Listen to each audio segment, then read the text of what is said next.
I don't think even Putin is rejoicing. I think Putin is very intensely trying to understand what will happen with America. Should he grab this chance with both hands? Right here and now, because there won't be another one. Or, on the contrary, it's pointless to deal with this man because he's just a flash in the pan, and in the autumn, the carriage will turn into a pumpkin. And you have to guess, you see correctly. You bet on a horse and it turns out to be a lame duck. Or conversely, you think it's a lame duck and it turns out to be a Pegasus that took flight. So I think the analytical apparatus of the Kremlin, foreign policy agencies and think tanks, whatever that means. In Russia today, it's working at full capacity now to understand which way to steer all this. That's one. So they're not in a joyful mood, frankly speaking.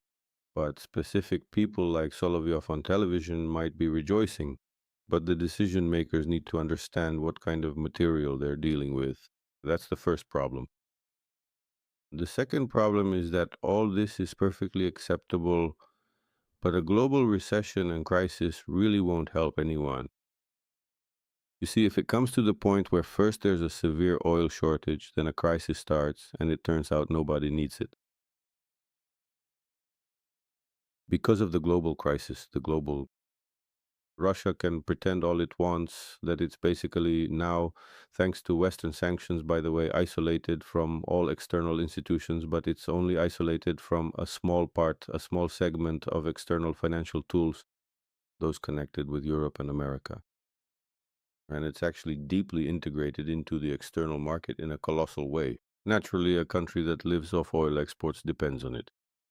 And if all these financial institutions go down the drain now, then in general, nothing good will come of it either. So overall, throughout its history, Russia has shown a profound dependence on external global crises. So I think there's no joy, even there, and the fact that, well, such trolling, maybe it's a small compensation.